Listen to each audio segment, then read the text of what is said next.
Mencium aroma surga di balik Uhud. Anas bin An-Nadhr adalah paman dari Anas bin Malik. Saat kaum muslimin menghadapi kekacauan di perang Uhud, ia tampil sebagai pahlawan yang mengorbankan semangat juang pasukan, mengajak mereka meniti jalan Rasulullah hingga ia menemui syahidnya di sana. Nasab dan kabilah Anas bin An-Nadhr.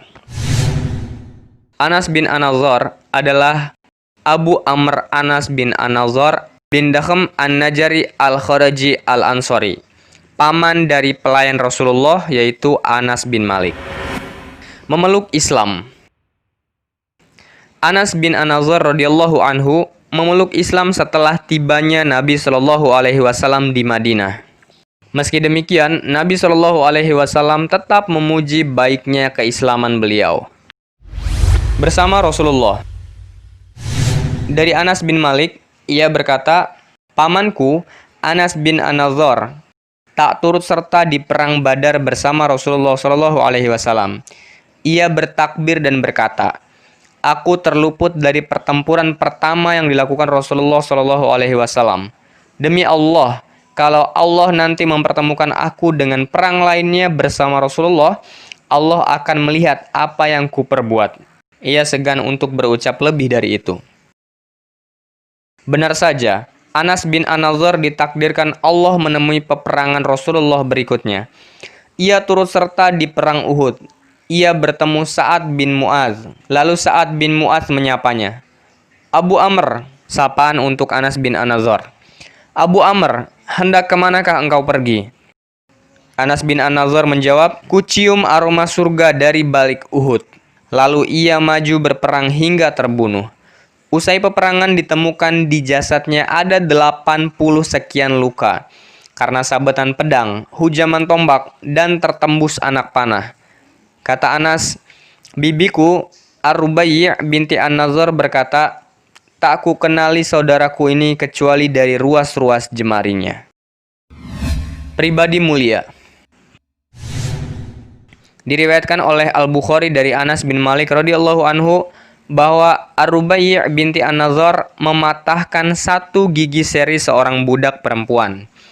Pihak keluarga Rubai' binti An-Nadhr pun meminta maaf kepadanya, namun ditolak. Lalu mereka menemui Nabi Shallallahu alaihi wasallam dan memerintahkan untuk melakukan qisas. Anas bin An-Nadhr berkata, "Apakah engkau juga akan mematahkan gigi Ar-Rubai', wahai Rasulullah?" "Jangan, demi yang mengutusmu dengan kebenaran, mohon jangan engkau patahkan gigi serinya."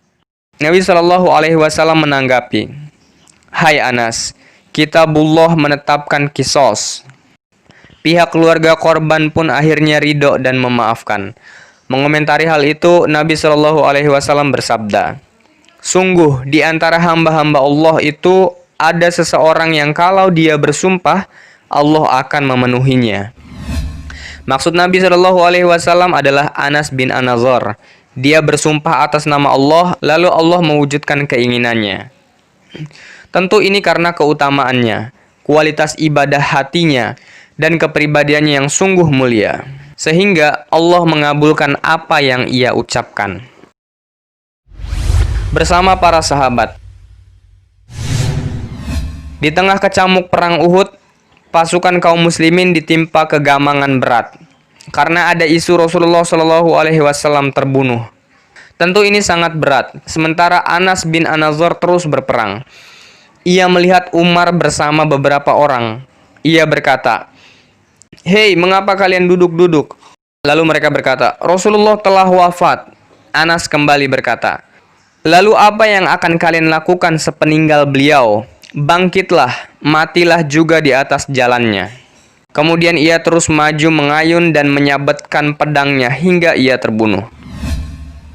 Wafatnya Anas bin An-Nadhr.